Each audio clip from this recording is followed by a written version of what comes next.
AI is here to take people's jobs. People are the biggest asset, and it's important to build them, not just use them. Whoever was doing that job thus far has become redundant. We're at a time now where HR is not a support function in an organization, it is one of the core growth levers of an organization. Are we really understanding what the Gen Z wants? We have this sort of clocking in your time and staying in the office and pulling those after hours and staying overtime. In a day, you will be productive for 5 hours. The systems, the mails go down after a grace period of 45 minutes. Technology is something you can buy. Product is something you can teach. But how do you build people capability, how you build culture is all centered around people. Once someone has resigned, you don't count that person as a part of the team. This is a real issue. There is an inherent need for you to upskill. There are two aspects to be a successful HR leader. There is a lot which is said, there is a lot which is unsaid. They say people are the biggest asset within any organization. But Niren Srivastava believes that this only becomes true when people feel inspired and when they feel that they actually belong. Niren Srivastava is the Group Chief Human Resources Officer at Motilal Oswal Group, and he joins in on a conversation to talk about the importance of culture being at the heart of the organization, how people are the biggest differentiating factor, and how the future of work is built less on compensation and more on culture by design. Let's dive into the conversation and find out what his outlook is on people within the organization, what the company is doing in order to leverage this, and what the future of work in a hyper-connected technological world will look like. So, Niren, thank you so much for being with us today. My pleasure. It's quite interesting because you've actually gone ahead and said that people are the biggest asset, and it's important to build them, not just use them. And I think we're at a time now where HR is not a support function in an organization, it is one of the core growth levers of an organization. So, what is it that makes you say that people are at the very core of this? I think it's very straightforward to my mind, Avan, because in an industry like us, and why in only our industry, I think everywhere the currency of performance, productivity is people, right? You have industries which are, uh, you know, core product industries, core services industries, but eventually the biggest cohort which makes the difference is people, right? So the entire equation is actually centered on people. There are things which you can buy. Technology is something you can buy. Land is something you can acquire. Product is something you can teach. But how do you build people capability? How you build culture is all centered around people. And so I think, yes, as I said, it is industry agnostic.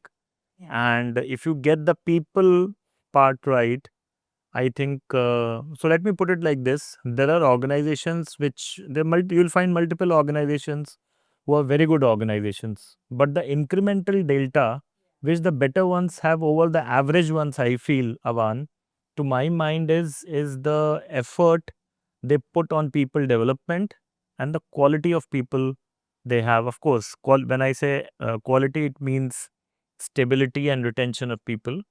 So I think sum total, people sit at the heart of an organization's future. And I think you put it very well. Yes, of course, people sit at the heart, and that is what is going to give the organization a delta. Yeah. And I think that's something that you've helped nail at Motilal Oswal, and something that you really stand for at the organization is trust, learning, and ownership. And that's built on groundwork of ethics and transparency.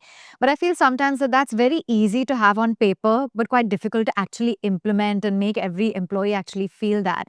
So, how have you gone ahead and actually implemented this within Motilal Oswal? Yes. Let me share something very interesting with you. You have multiple, and almost every big organization, big, small, medium organization, will have some values on their website, Yeah. and they will have a lot of work going around it. Uh, but actually, it's very difficult, Avan, to measure how that how those values and culture is playing out on ground. Absolutely. I think we decided at a leadership level that we'll take a pit stop and rethink this entire thing. We are a 39-year-old organization, and the values, which values will always be with you, but it is always important to take a pit stop and rethink, where, which direction you are headed, how are people relating to the values you have. Yeah. So we made a culture document. We studied some of the global organizations, some of the best organizations across the world in India, and then we said we'll recraft our culture. So we actually made a culture document. It's a comprehensive document, and the leadership spent several hundred of hours on that. Right. We released it, and then we said we will, only the HR team or the leadership team alone is not enough to take the culture to ground. You are in 150 plus locations, you have 13-14,000 employees on ground. So we made culture champions. So as we speak, there are some 200 plus culture champions who demonstrate through the way they behave, right, and they do their business to people at large, that this is what we stand for. So I think a huge amount of effort we actually made a culture anthem.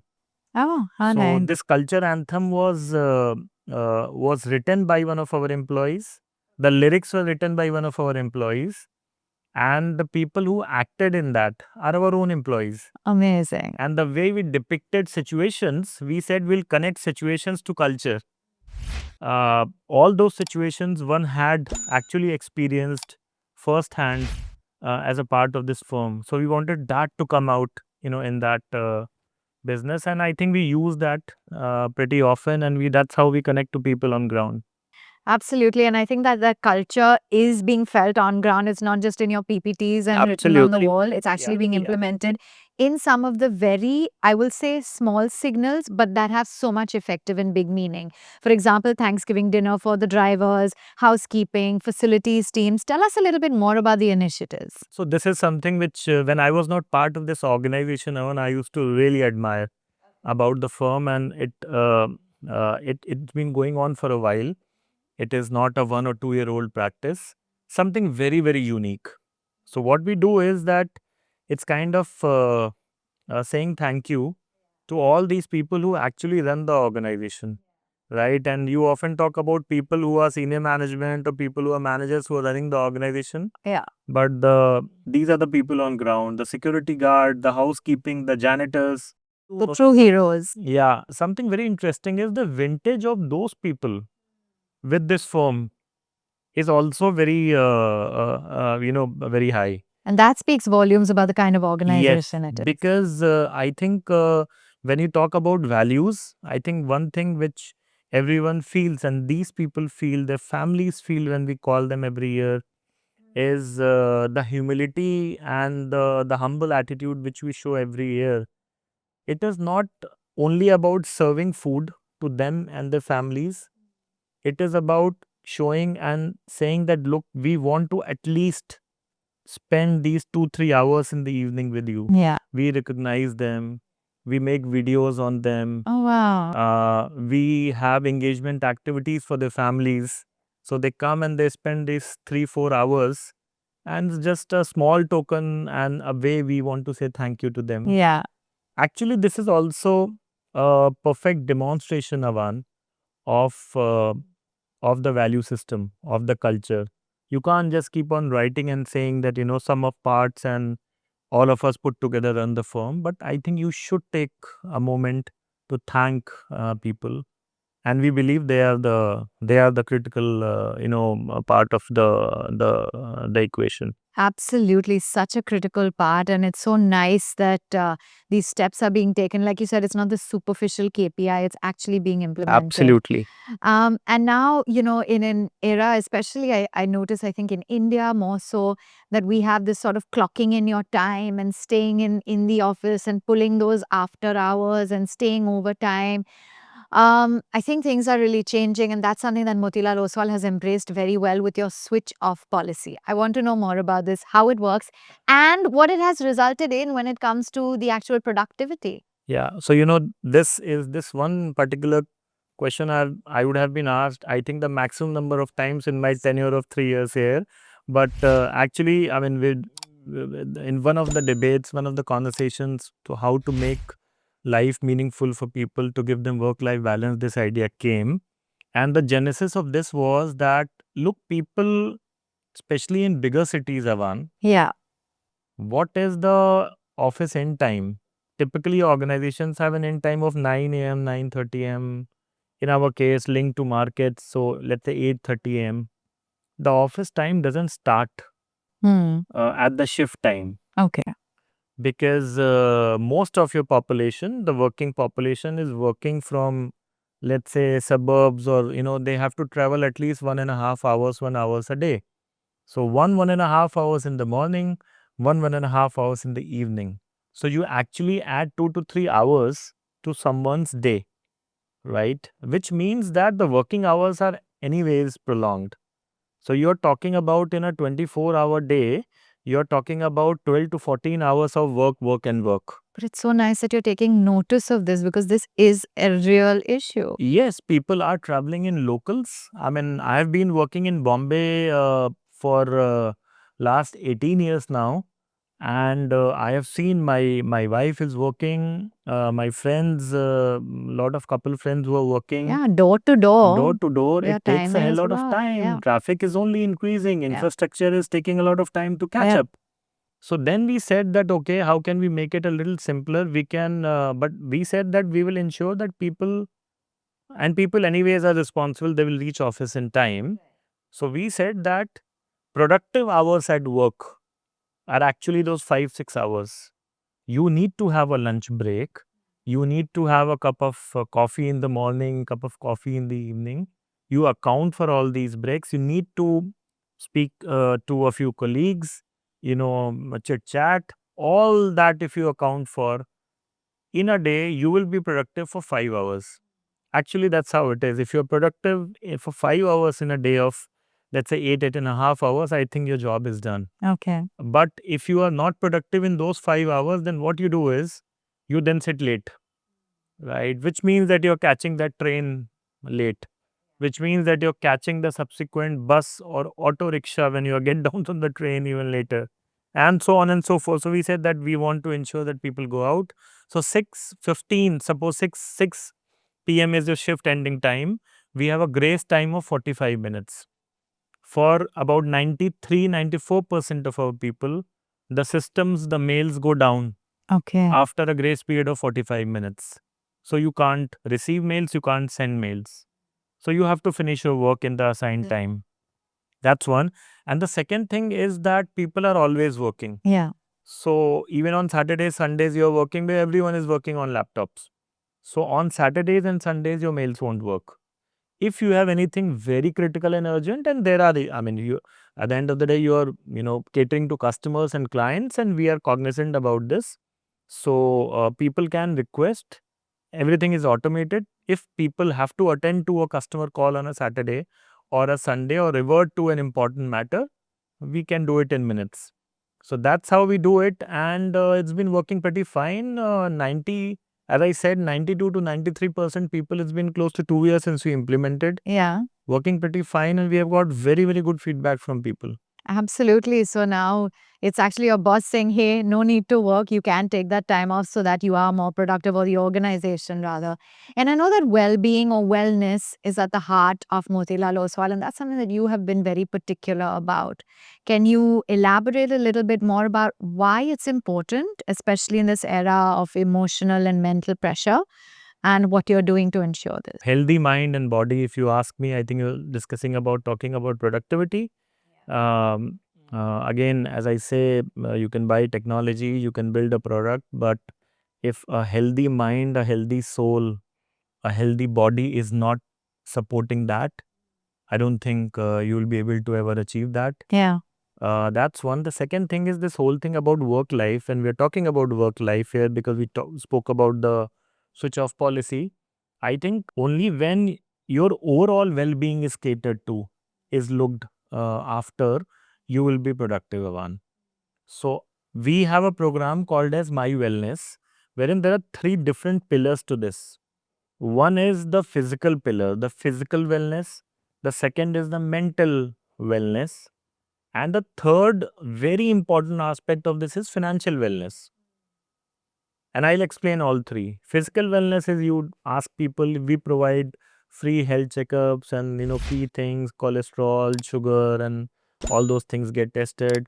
Then basis that people are categorized into various risk categories.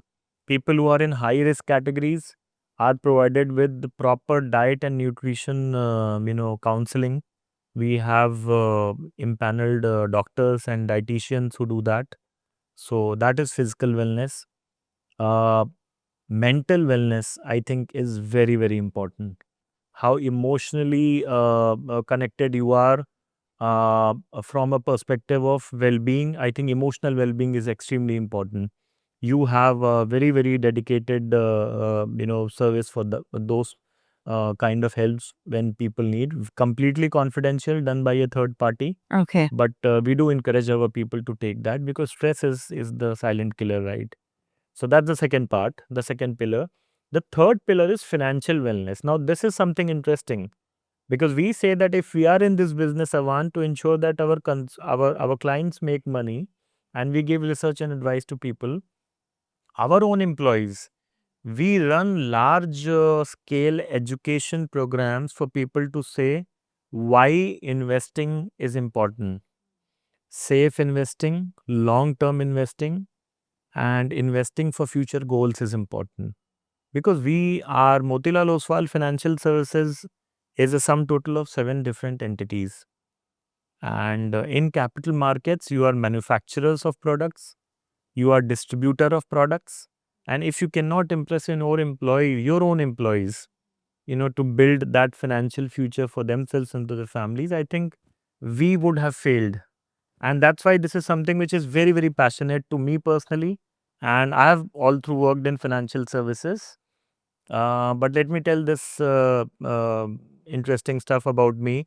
I only started to make my SIPs, or I only started to invest in mutual funds in 2015 when I joined a mutual fund company. Okay.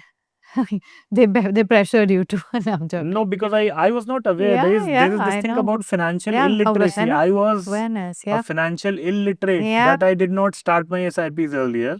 So we educate people. We don't want them to, come and invest huge sums. We just educate them, and we give them help to start investing. That's the financial wellness part.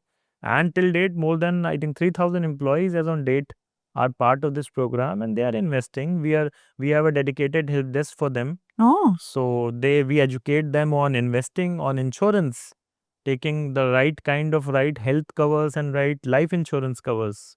Right. So I think huge work has happened, and we are very passionate about this. Yeah, and it's nice to secure all of these very important aspects in an employee's life, which more often than not are just forgotten or thrown on the sideway.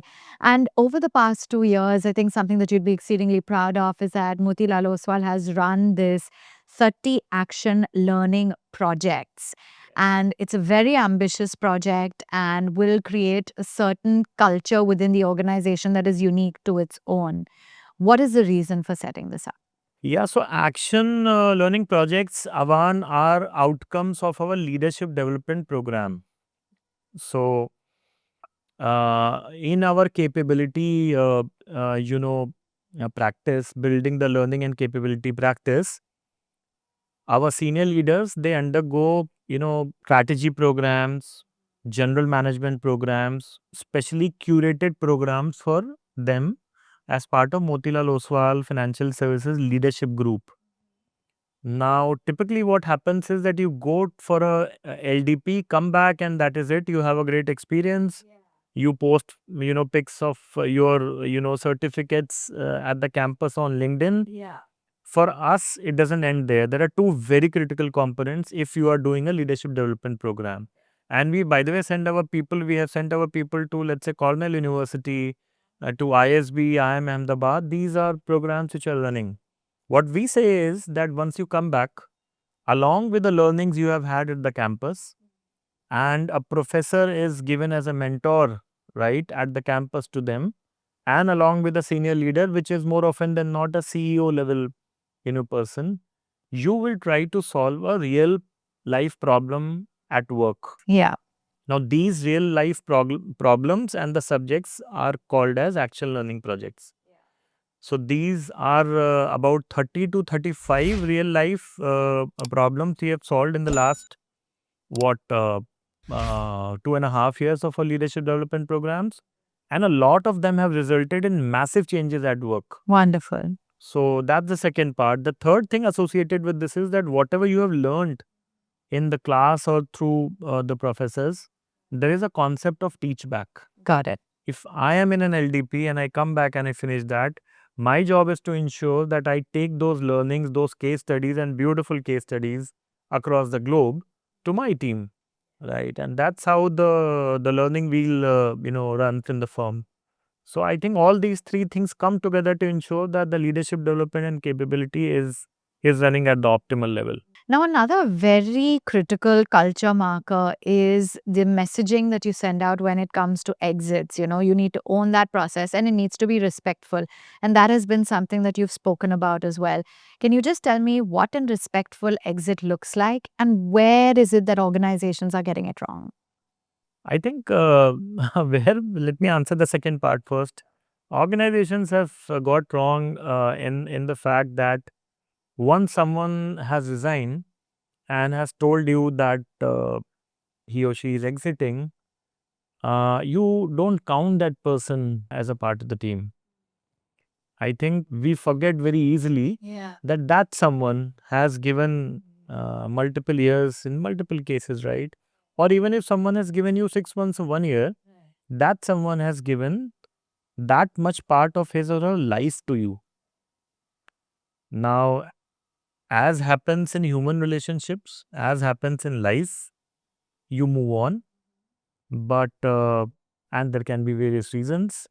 But I think it is the dignity with which you deal with that separation is what counts. Yes. And the dignity of, in this case, the dignity of the person who is leaving. I think the point is that you have to uphold the dignity of the person who is leaving. Look, performance is there today, cannot be there tomorrow. There are things you can control, there are things you cannot control. What we can do minimum, I think, is to give respect to people, give them the basic respect and treat them well. Right. Because there is another aspect of why someone would, in 1 year, 2 years, 3 years, 4 years time, would choose to come back and work with you. Absolutely. Why will they come back? If you have treated them well, but you have given them a very, very respectful exit.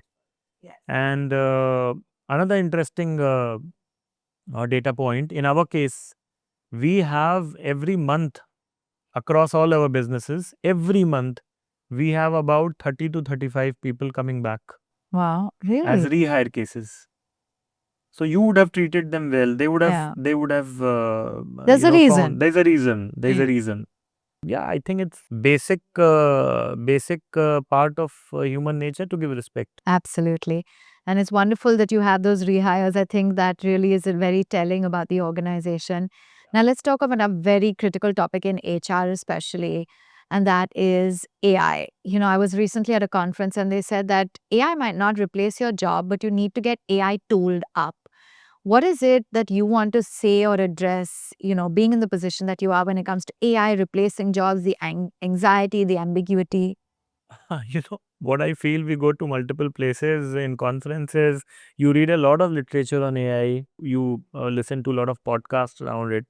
The thing is that people have taken, it's been rather positioned that AI is here to take people's jobs. I don't think it was intended like that. I think it was, and it is meant to make life easier and simpler for human beings at large, provided that you know how to take full benefit of that technology. Right. Now, what has happened is that because jobs have become shorter, quicker, faster, people think that whoever was doing that job thus far has become redundant. Right. I think that's a fallacy in the entire argument.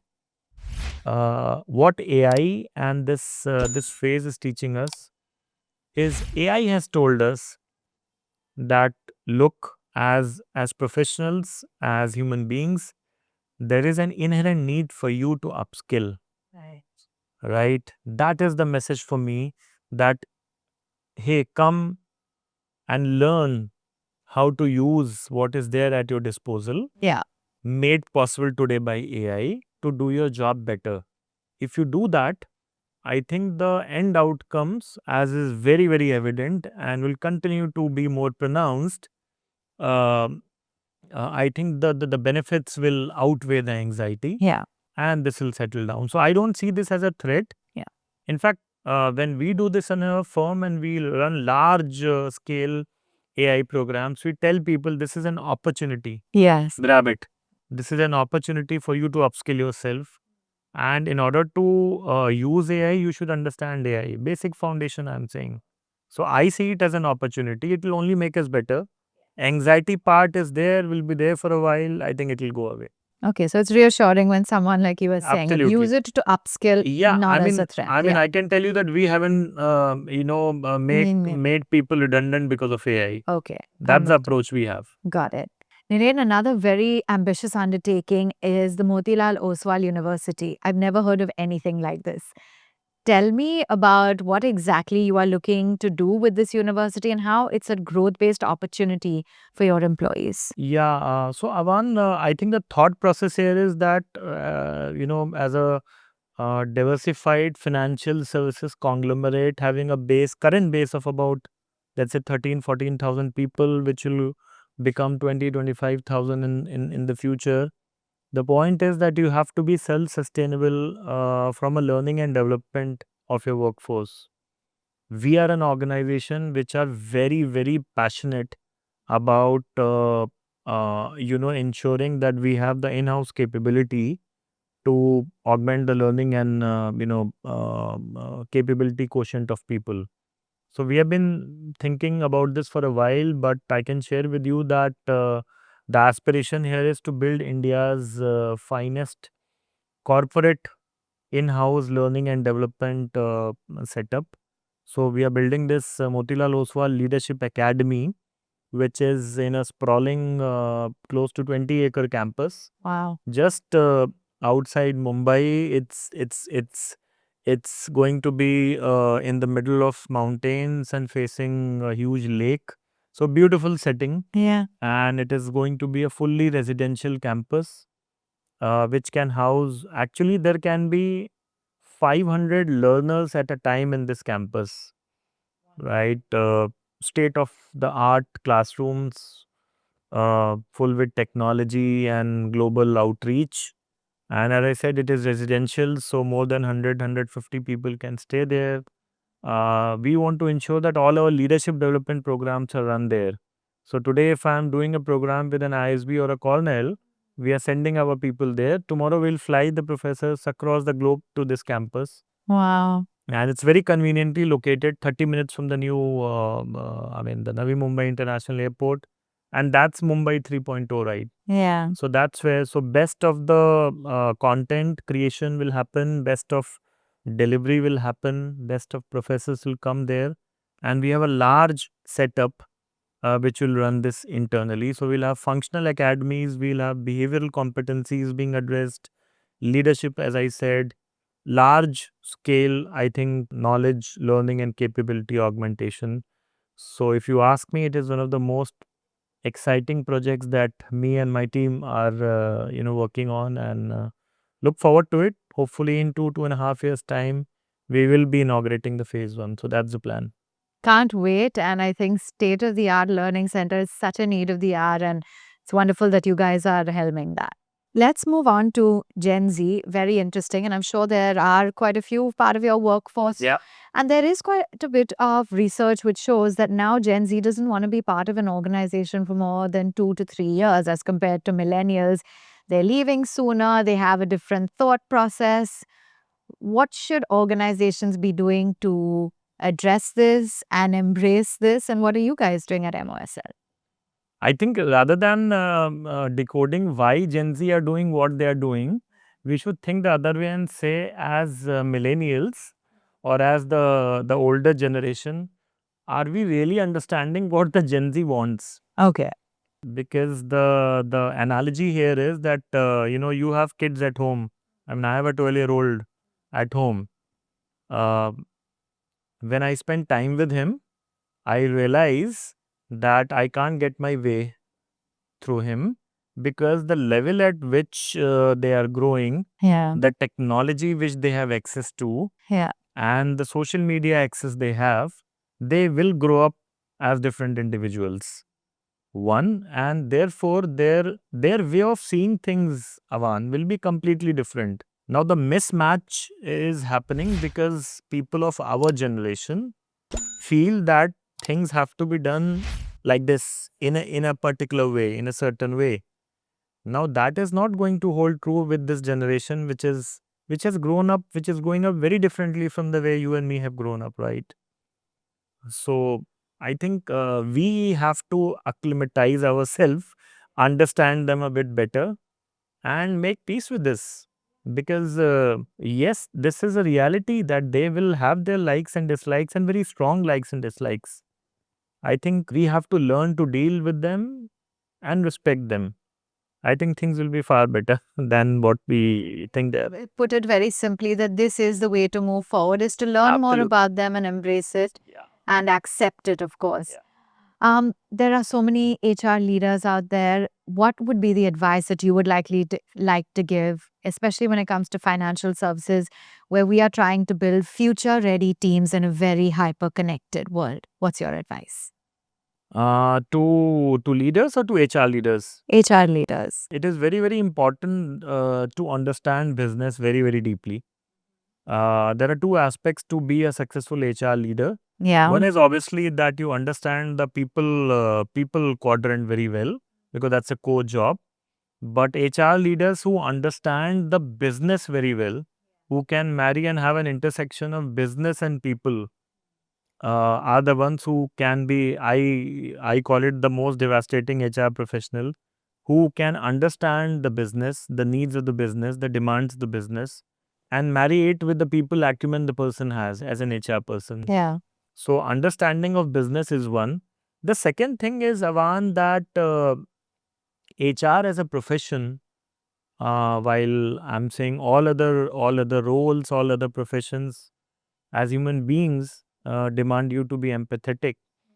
HR as a profession needs you to be far more empathetic. Absolutely. You have to be a very good listener, and you have to be a very, very active listener if you are in HR, to understand. As they say, that you have to be in HR, you have to be able to pick up signals from sounds. There is a lot which is said, there is a lot which is unsaid. A great HR professional has to have the ability to pick up and read signals from sounds. And if he or she can marry it with the business acumen and understanding, I think it can be, as I said, a devastating HR professional. And that's what my advice to people, to especially people in HR, would be. Listener, empathetic, and like you said, pick up signals through sounds. That's very interesting. We're also seeing the rise of women's presence across, independent asset management and wealth management firms. How are you at the company building a culture that is genuinely inclusive and supportive of women? A lot. I think we have employee resource groups wherein the women ERG is one of the most prominent ones. We are working a lot on developing the women leaders to fast track women leaders. We are just about to conclude in another couple of months our first ever women leadership development program, which is called Thrive. So Okay. we have about 20 of our women leaders here. We are actually, Avan, across the firm, incentivizing people to refer and get more and more women Okay. in the firm. So we are incentivizing people with special referral rewards. We also work with a lot of search partners whom we work with, and we reward them. The idea is to ensure that we build an organization, and when you say that it's an inclusive organization is built through a very healthy mix of diversity. We are about 24% as far as the diversity quotient is concerned, but I don't think we are happy with that. We want to touch 32% in the next one year, 15 months. And yeah, that's the objective. and a lot of fast tracking of women leaders is happening. How encouraging and good to know. Now, let's get, Niren, a quick rapid fire before we let you go. So, snappy answers, quick, whatever comes to mind. One word that captures your leadership philosophy today. Simplicity. Okay. If you had to bet on one big shift that will define HR in the next 5 years, what would that shift be? I think AI stroke data led decision making Okay. is going to change the way we look at HR. One critical skill that you think HR professionals or leaders need to possess today. Business acumen. Okay. One skill every employee must build in the AI era. Curiosity. Okay. That's a behavioral thing I'm saying, but Yeah. No, I it's think okay. curiosity is very, very important. Okay. And what would you like to leave as a legacy within the organization as an HR leader? People growing, people changing roles, Yeah. and people crediting the organization for ensuring that they grew. I think so. Capability development is something which, when they look back, they should thank the organization for in their journey as they grow up in their careers. Wonderful, Niren. It's been so encouraging talking Thank to you. you. Thank you so much for opening our eyes to all that you are doing here at Motilal Oswal. I think that the culture and the transparency and the empathy that exists within the organization is so evident in the kind of productivity that we're seeing today. Thank you. So that was an interesting interview and lots of key takeaways. The fact that culture is not just an initiative, wellness is not just an event, and leadership is not just a title, but it is the everyday choices that build an organization brick by brick. And that has been the key takeaway from this conversation. With that, it's a wrap. Do remember to subscribe and watch the channel. Thank you so much for tuning in. Investment in securities market are subject to market risks. Read all the related documents carefully before investing.